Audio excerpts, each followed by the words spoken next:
boa tarde a todos. Então, eu vou dar continuidade a esse bate-papo iniciado pela Regina. Vamos continuar falando. Talvez vou tentar fazer uma perspectiva um pouco diferente. Vocês vão perceber que alguns slides, algumas informações que eu vou estar apresentando, talvez já tenha sido apresentada pela Regina. Vou só procurar enfatizar informações que a Regina não tenha apresentado e vou passar rápido por aquelas que ela já passou para vocês. Então, um bate-papo aí sobre a contabilidade para as pequenas e médias empresas.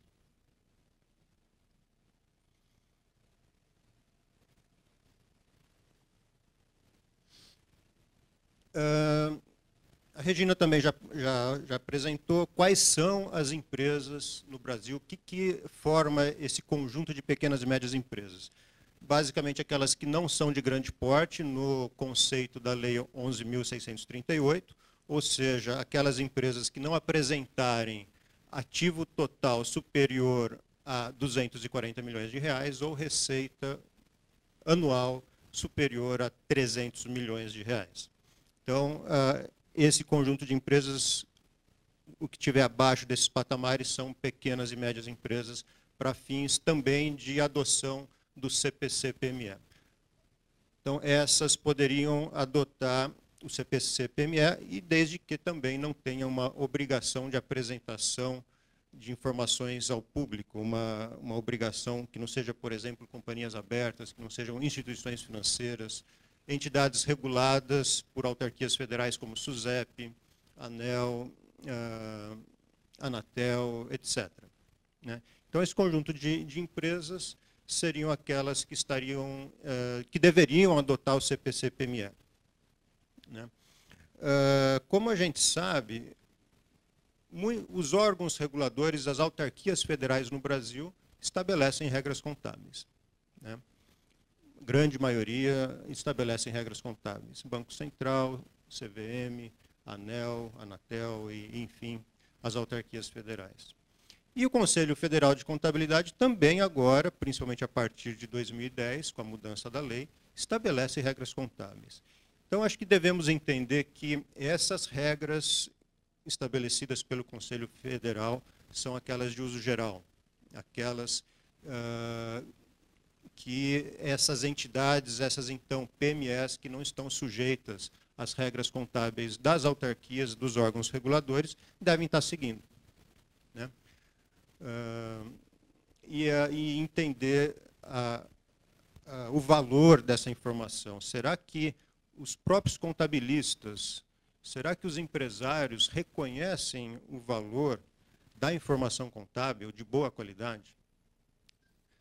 Será que a percepção, como a Regina falou, quando o empresário percebe que, tendo uma informação contábil de boa qualidade, uma informação contábil auditada por auditores independentes, tendo isso em mãos, ele pode conseguir um empréstimo com um custo menor em instituições financeiras, isso é mais palpável.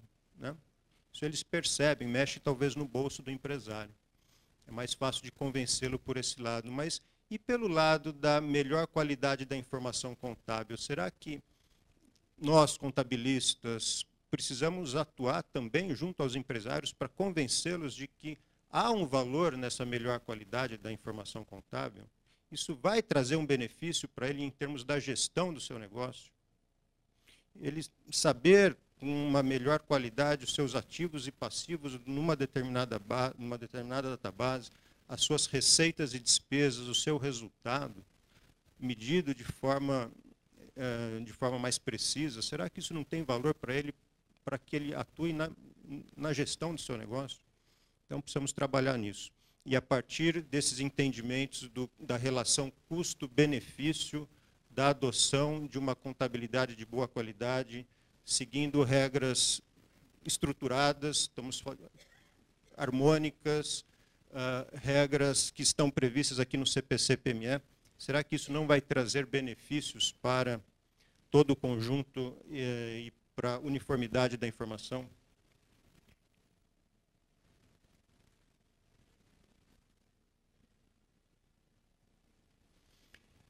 Então, falamos das que se enquadram, das que não se enquadram, as reguladas, né, sociedades reguladas e as sociedades de grande porte não se enquadram, não podem estar adotando o CPC-PME, têm que adotar o CPC-SFU. Né? E aqui a grande questão, o que muda em termos desses conjuntos de regras contábeis, CPC-FU ou CPC-PME?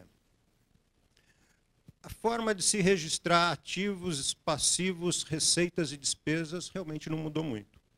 Né? Não vai mudar muito a forma de reconhecermos isso. Mas houve e principalmente, uma grande simplificação em termos das divulgações em notas explicativas. Isso mudou bastante. Uma das grandes dificuldades hoje em atendermos os CPCs, no conjunto completo dos CPCs, está em relação à quantidade muito grande de informações que precisam ser divulgadas em notas explicativas.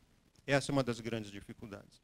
Não é registrar ativos, passivos, receitas e despesas, não é tanto isso, é também um pouco, né? Mas é principalmente em termos de divulgações. E o CPC-PME, ele trouxe uma simplificação, uma redução grande em termos dessas divulgações nas notas explicativas. Também mudou, sim, em alguns aspectos, a forma de se reconhecer ativos, passivos, receitas e despesas, mas isso foi pouco. Vamos falar um pouco mais para frente, em alguns slides adiante, vamos falar um pouquinho dessas mudanças. Tá? Mas aqui eu apresento a quantidade, pelo menos, de páginas que existem em todos os conjuntos dos CPCs, 2.500 páginas, todo esse conjunto, sendo que o CPC-PME possui mais ou menos 230 páginas. Então, já é uma grande simplificação. Uma parte dessa redução, em termos, pelo menos, de quantidade de páginas dos pronunciamentos, decorre de alguns assuntos não terem sido tratados no CPC-PME. Né? E outros no que se refere realmente a simplificações em termos de divulgações nas notas explicativas. E quem que vai ser afetado com isso? Esse CPC-PME, ele deve afetar uma quantidade grande de pessoas. Nós, contabilistas, estamos falando de 484 mil contabilistas no Brasil, entre contadores e técnicos em contabilidade. 150 mil estudantes de contabilidade, 72 mil gerentes de bancos, 5 milhões de empresários e potenciais investidores. É um público que deve estar em sintonia com essas mudanças. Né? Será que todos esses contabilistas, todos esses estudantes estão sintonizados com essas mudanças? Estão acontecendo em termos das emissões dos CPCs? O que fala esse CPC-PME? Será que estamos todos cientes disso? Estamos acompanhando essas mudanças? E os empresários? Será que sabem disso? Será que eles sabem que a sua empresa, pequena e média empresa, deve estar seguindo esse conjunto de regras contábeis, determinado conjunto de regras contábeis, que é uma autarquia federal com poder regulamentador sobre a contabilidade no Brasil, estabeleceu regras contábeis, está ciente disso, está ciente da qualidade da informação contábil, o que isso proporciona para ele. Os contabilistas estão cientes disso. Gerentes de bancos, né? Será que o gerente de banco, quando requer as demonstrações financeiras das empresas, das micro, pequenas, médias empresas, para fins de análise daquelas demonstrações financeiras, para fins de conceder um empréstimo, de mensurar risco, qualidade da informação, fazer análise do balanço e estabelecer uma taxa de juros apropriada para aquela empresa, tendo em vista o risco que ela proporciona para a instituição financeira, será que ele está ciente desse conjunto de regras contábeis, do que prevê a Lei 11.638, e poder, inclusive, requerer essas demonstrações contábeis preparadas de acordo com essas regras e, talvez, inclusive, auditadas por auditores independentes para melhorar, inclusive, a qualidade dessa informação, ou maior confiabilidade nessa informação? Então, tem um público grande que está afetado e a gente precisa trabalhar nisso, nessa divulgação. Nós somos os principais interessados nisso. Precisamos estar conversando com os nossos clientes, conversando com os nossos chefes, com as empresas, os empresários com quem nós trabalhamos, para tratar, para apresentar esses assuntos.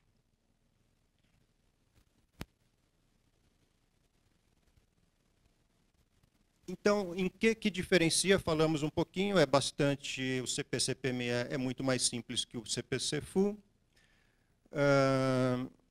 Ele está simplificado, é um único pronunciamento que trata dos diversos assuntos existentes na contabilidade. Ele está separado por tópicos, facilita para nós a identificação do assunto que nós queremos investigar, estudar, para poder saber como aplicar. Né? Então, ele traz bastante facilidade. Falamos do porquê que uma PME, uma pequena ou uma média empresa, porquê que o empresário poderia se convencer de que deve usar o CPC-PME, melhoria na qualidade da informação, melhoria da comparabilidade e do acesso ao capital, menor custo no acesso ao capital. Então, como que ele foi simplificado? Falamos daquela grande redução em termos de quantidade de páginas, de assuntos, né, de assuntos de material técnico, de pronunciamentos que precisaríamos acessar. Então, alguns tópicos do IFRS foram omitidos pelo grau de relevância. Quais seriam os assuntos omitidos no CPC-PME? Por exemplo, não existe CPC-PME para contratos de seguros, para divulgação de lucros por ações. E outros mais, não existe não existe um CPC PME para falar de reavaliação de ativos, de ativo imobilizado, embora no Brasil isso está proibido, né? Mas o CPC de instrumentos financeiros foi muito simplificado. Então, ele trouxe várias simplificações. Principalmente, como eu já disse, em termos de divulgações. Alguns ativos não podem ser reconhecidos de acordo com o CPC-PME.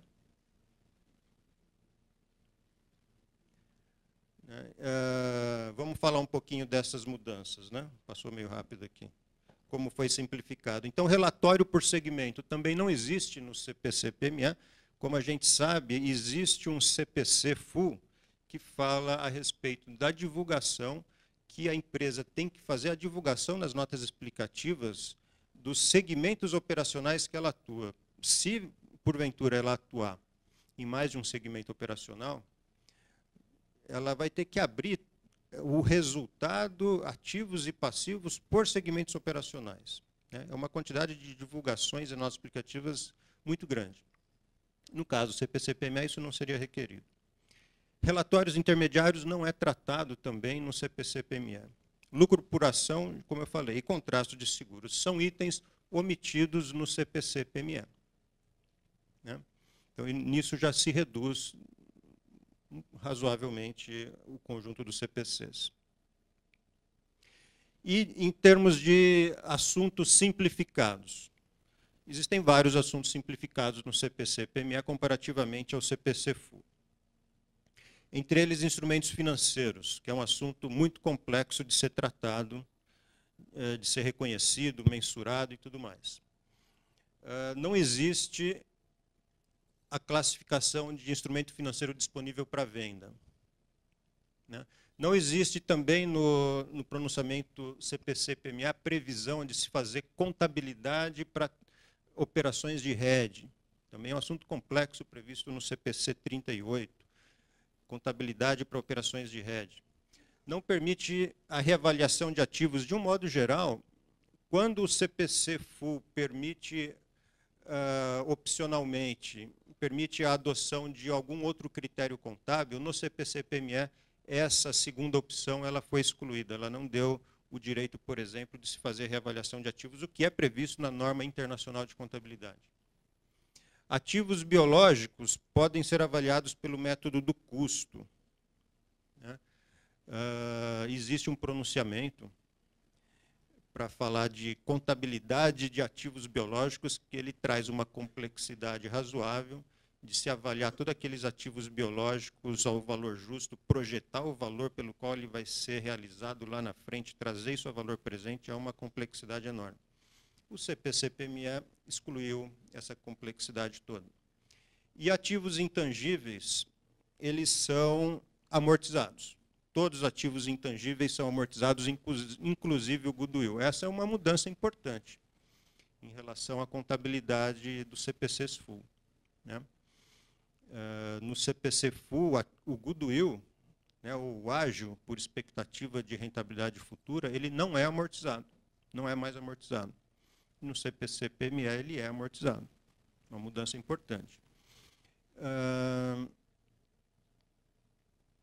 Eu estou passando rapidamente, de forma muito sintética, essas diferenças, tá, pessoal?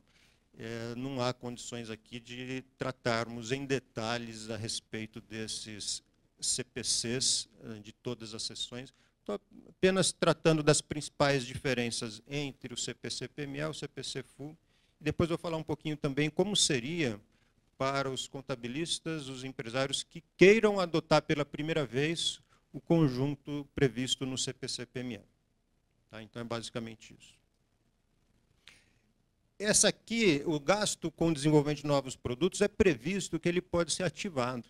Esses gastos podem ser ativados de acordo com o CPC full. Existe algumas regrinhas que precisam ser cumpridas, mas quando existe um gasto para uma empresa desenvolver um novo produto, ela pode ativar esse gasto como ativo intangível.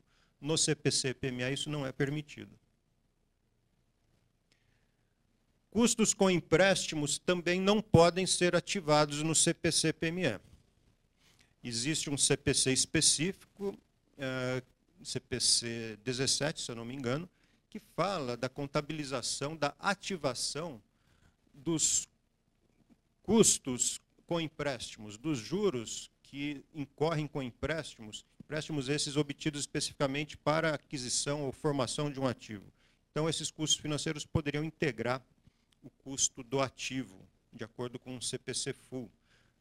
Porém, com o CPC-PME, isso não é previsto. Não se ativa custos com empréstimos. Também não é previsto no CPC-PME a consolidação proporcional de joint ventures. Então, existe um CPC que determina que contabilidade, para se fazer a consolidação de uma joint venture, quando o controle é compartilhado entre duas empresas, o controle de uma empresa é compartilhado entre duas empresas, essa investidora, na hora de consolidar, pode fazer a consolidação proporcional.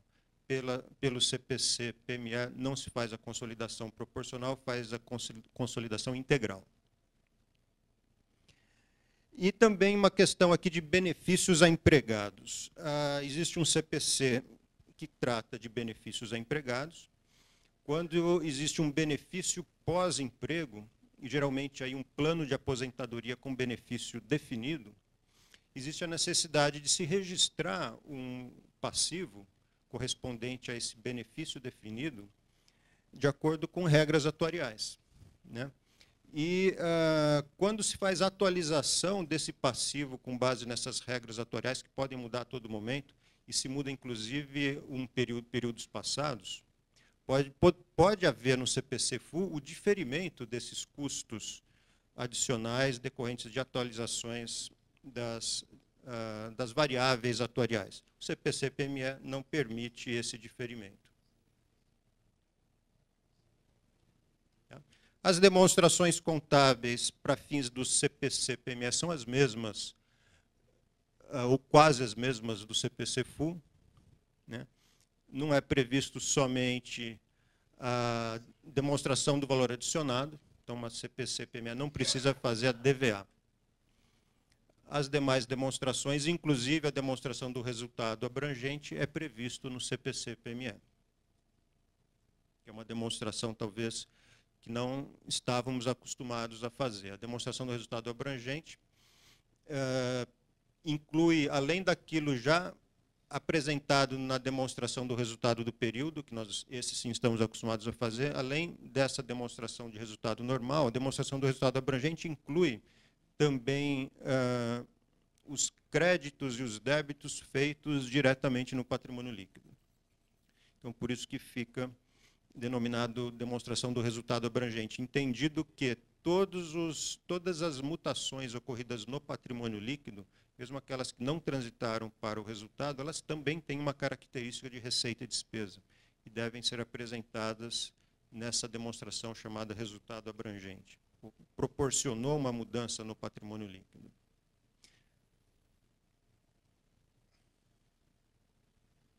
Bom, o princípio básico da contabilidade, não preciso nem dizer que seria da contabilidade para PME, mas da contabilidade em si, é de que haja essa separação entre a contabilidade de fato e os registros para fins de atendimento ao fisco, né? A contabilidade, ela não deve estar afetada, essa produção de informação contábil não deve estar afetada pelos requerimentos fiscais. Uma coisa é uma coisa, outra coisa é outra coisa. Então, se determinadas informações são requeridas para atender o fisco, façamos para atender o fisco. Talvez precisamos produzir primeiro a informação contábil, depois fazer ajustes para atender o fisco, mas não deve haver esta afetação da informação contábil na forma de se fazer a contabilidade, porque o fisco requer isso ou aquilo, né? E a adoção inicial? Então, como que se daria a adoção inicial desse conjunto do CPC-PME? O pequeno, médio empresário que nunca adotou uma contabilidade profissional, que nunca adotou esse conjunto de regras contábeis previstos no CPC-PME, e a partir de agora ele quer fazer. Como que ele deve proceder, né? A regra geral é que, vamos exemplificar que talvez fique mais fácil o entendimento. Digamos que o empresário, o contador, vai adotar pela primeira vez, para 31 de dezembro de 2012, o conjunto do CPC-PME. O que ele vai ter que fazer, então? Ele terá que levantar um balanço no saldo inicial do período mais antigo apresentado. Então, as demonstrações financeiras têm sempre que ser apresentadas de forma comparativa, não é isso? Então, se eu estou fazendo 31 de dezembro de 2012, eu vou ter que apresentar comparativamente com 31 de dezembro de 2011. E aí, com isso, na adoção inicial do CPC-PME, eu também vou ter que levantar um balanço em 1º de janeiro de 2011. Eu levanto um balanço nessa data. Tá? E aí, nesse balanço que eu vou levantar em 1º de janeiro de 2011, eu tenho que levantar de acordo com, registrar os ativos e os passivos, conforme permite o CPC-PME. Então, se houver, eventualmente, ativos que anteriormente estavam registrados e que agora, de acordo com o CPC-PME, não podem mais estar registrados, vou ter que ajustar, vou ter que retirar aí do balanço CPC-PME, ou vice-versa. Algo que não estava registrado e que agora deve estar registrado no balanço. Então, eu vou levantar um balanço de acordo com o CPC-PME em todas as regras previstas em 1º de janeiro de 2011.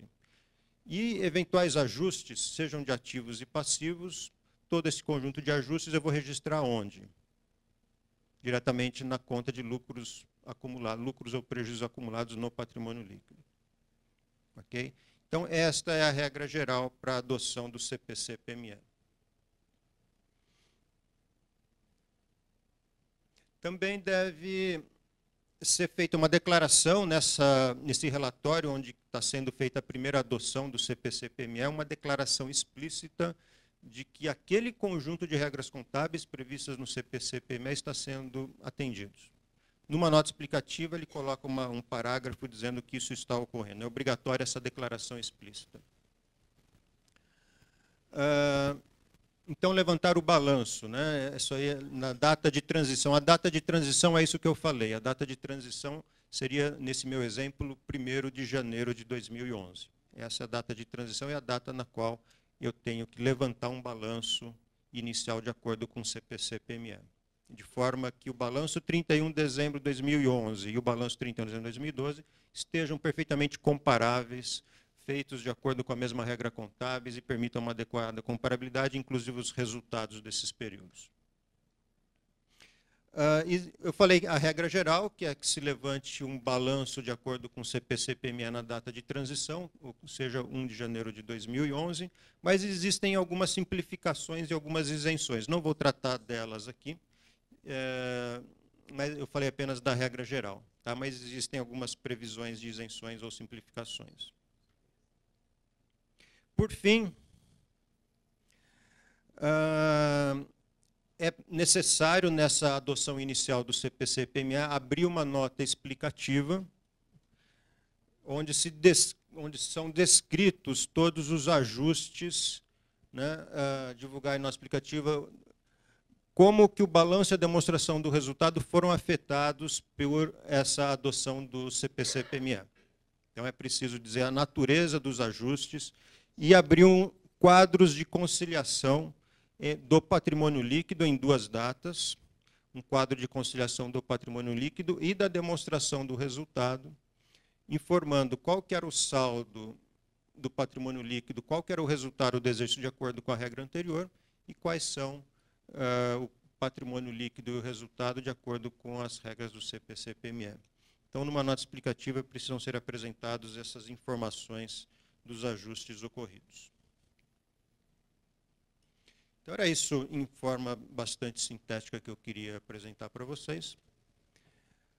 Ficamos à disposição, após a apresentação do Francisco Reis, para perguntas que vocês queiram fazer. Obrigado.